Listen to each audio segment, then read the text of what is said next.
Shana Tova, everyone. Even over the technological divide, I feel so much strength and I feel so much more hope than I did when I walked in the door this morning. It is a very difficult time, made much more difficult by the news of last night.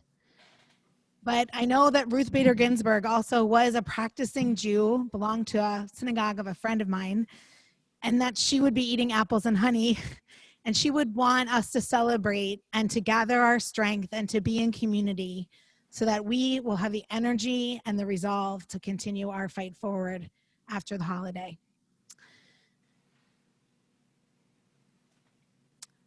I want to also say to everyone as I begin my words this morning that I just want you all to know that I miss you and I'm thinking of all of you. I wish we could be together and I look forward to when that can happen again.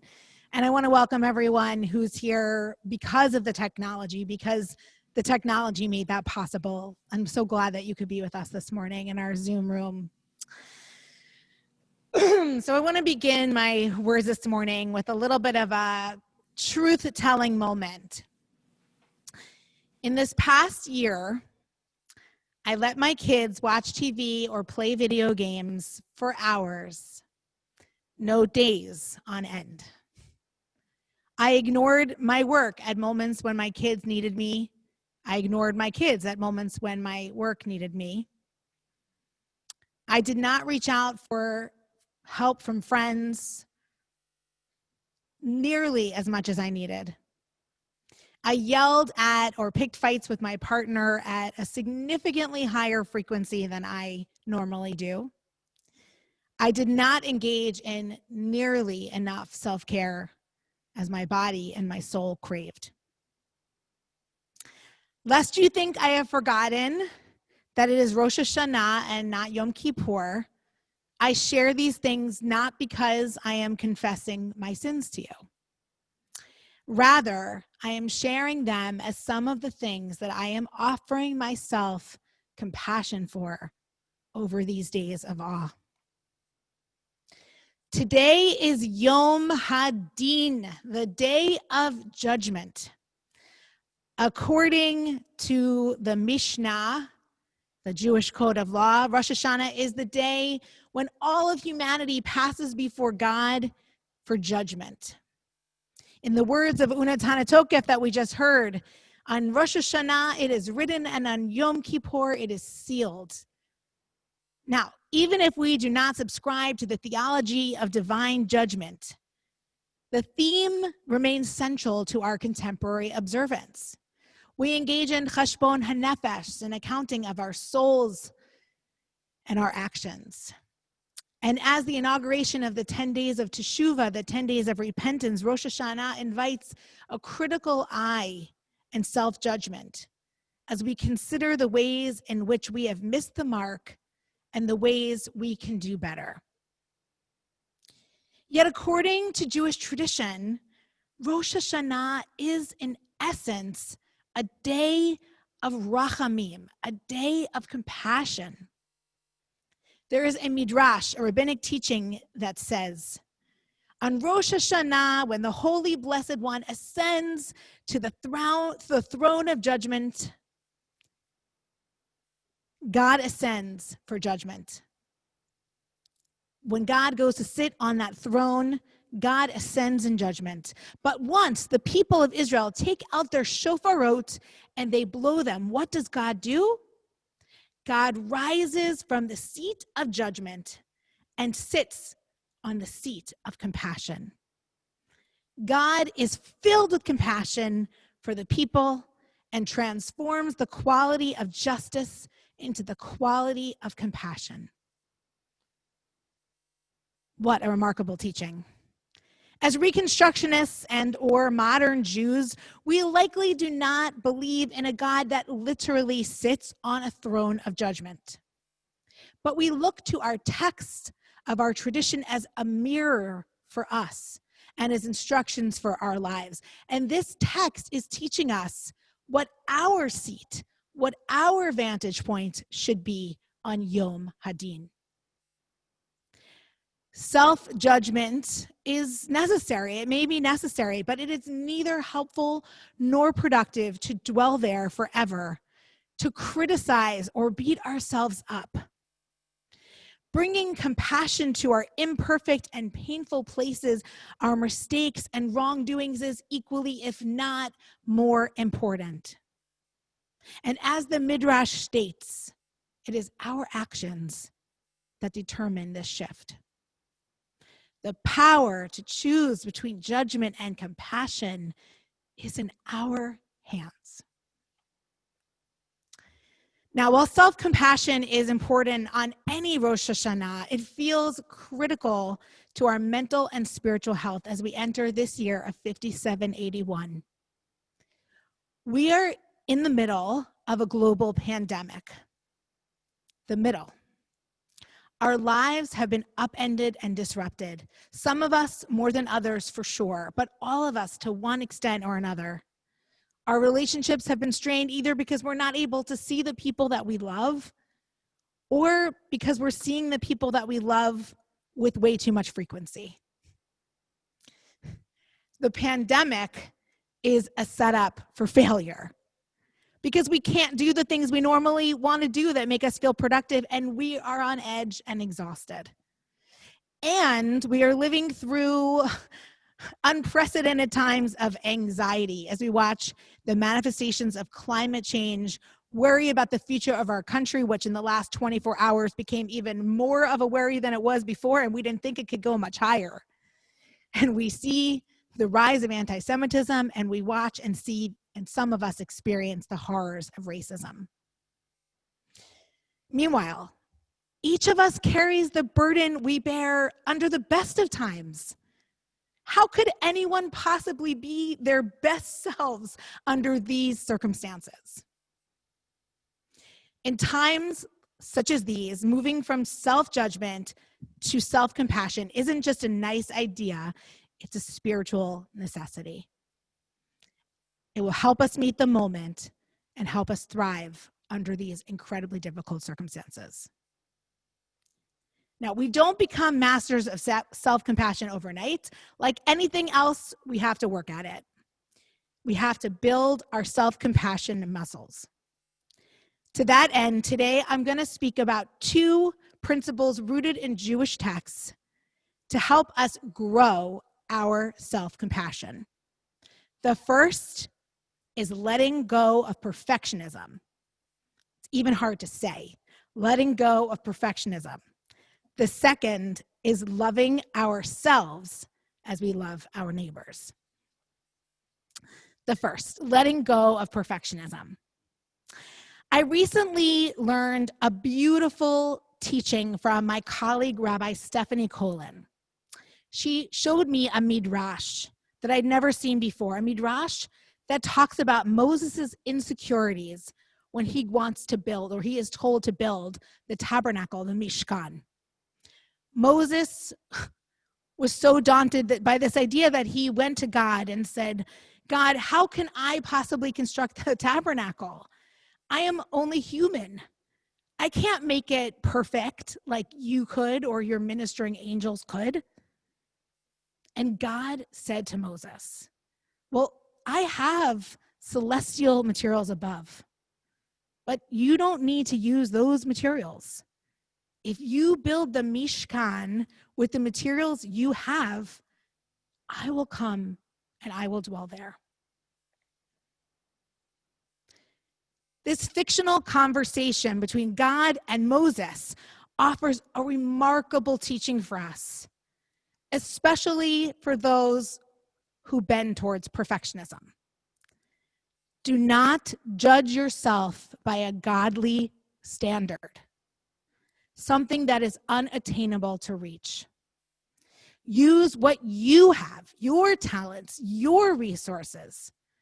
Perfection isn't only impossible, it's not desired. What you build will be not only good enough, it will be holy.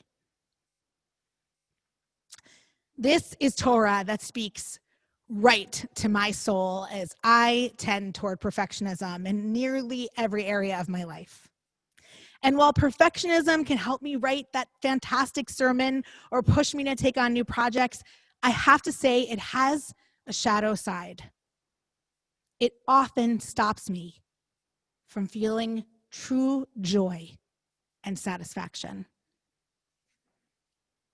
The pandemic has really challenged this perfectionism, especially in the area of parenting, as I alluded to before. In a flash, I was not just a mom and a rabbi. I was a mom, a rabbi, a teacher, a supervisor, a playmate, a chef, and a personal secretary, all at the same time. I felt like I was failing all the time.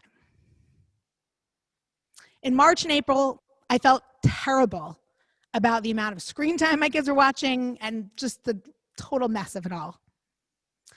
But in May, John talked to me about an article he read in the New York Times about parenting in a pandemic. And he quoted a mom from Fremont, California, who said this. She said, "Our goal is to survive. No divorce, no getting fired, and no children running away from home. If we can do that, I will consider us a success story." Without exaggeration, this perspective has saved me. Now, whenever I start complaining about how bad a job I'm doing or how terrible this pandemic parenting is going, I repeat to myself, or I ask John to repeat to me, our new mantra: no divorce, no getting fired, and no running away from home. That is success. Letting go of perfection is not necessarily easy, but it is really important. And as we learned in the Midrash, we are not to judge ourselves by godly standards. Perfection is not desired. We build with what we have. So I've spoken about perfectionism. Now I want to talk about loving ourselves as we love our neighbors. And I'm saying that intentionally as such. There is a debate in the Talmud about what the most important verse in the Torah is. Ben Azai is on one side of the argument, and he says that the most important verse is about the generations of Adam, which brings us back to our core humanity. Rabbi Akiva asserts, "Ve'ahavta l'reacha kamocha," love your neighbor as yourself. About this debate, Rabbi Brad Artson says, "We are all supposed to think that Rabbi Akiva is right, because he is Rabbi Akiva. But I want to say," Brad Artson says, "that Rabbi Akiva got it backwards. The challenge, I think," he says, "is not loving our fellows the way we love ourselves. We're pretty good at giving people the benefit of the doubt. I think the challenge is loving ourselves in the way we have been trained to respond to the pain of others." Loving ourselves in the way that we have been trained to respond to the pain of others. It's important to note that in that phrase, "Ve'ahavta l'reacha kamocha," reacha is a particular word. It's not stranger, it's not countryman, it's neighbor or friend. It's someone you have a relationship with, someone who might know your spouse or children or your family or your friends, someone in your community, a person you have trust and affection for. So I want to play this out for a moment. If you had a neighbor or a friend who was going through a difficult time, what would you do? I would assume that you would listen to them and offer sympathy. If that friend was experiencing impatience at not being at the right place in their lives that they wanted to be, I would assume you would refrain from judging them and instead encourage them. If this friend was really struggling or just needed some extra support, I would imagine you'd make a couple casseroles or organize a meal train. Now let's take Rabbi Artson's challenge, flipping the order of the phrase, love ourselves as we love our neighbors. When we are having a difficult moment, Do we offer ourselves sympathy? Do we refrain from judgment and offer reassurance? Are we willing to ask for the help that we need? Help that could come in the form of rides or walks or company or food? And I think for most of us, our answer is probably no, or not so much. And that's the work. Anne Lamont, who's a spiritual author and teacher, she talks about radical kindness in this way. She says, probably the most radical part of kindness and radical kindness is that it begins with kindness to yourself in the same measure that you would be very, very kind to others. Sort of automatically, we're friendly and warm to people, and yet with ourselves, we can be harsh. And as we tend to get exasperated with ourselves easily. So the radical part of kindness is stroking your own shoulder and stopping the bad self-talk. And that's where my belief in healing ourselves, our families, and the world begins. That we put our own oxygen masks on first. Some may say that with all we are facing in the world, self-compassion is a luxury. I am convinced that it is essential. When we are depleted and struggling, self-compassion brings us back to the moment, not some fantasy of what we think the moment should be, but the moment. What's happening right now? And self-compassion is a gateway to laughter, to acceptance, and to joy, all of which fuels our work in the world. Whatever we build in this coming year, whatever we create, whatever we face, let us hold on to the image of Moses building the tabernacle and know that we just have to give our best efforts. The materials we have are enough. Whatever we're struggling, know that we can offer kindness and generosity to ourselves as we would to our neighbors and our friends. May this Yom Hadin, this day of judgment, be sweetened with rachamim, with compassion. And may we remember that the power to choose between self-scrutiny, harsh self-scrutiny, and self-compassion is always, always in our hands. Shana Tova u'mituka.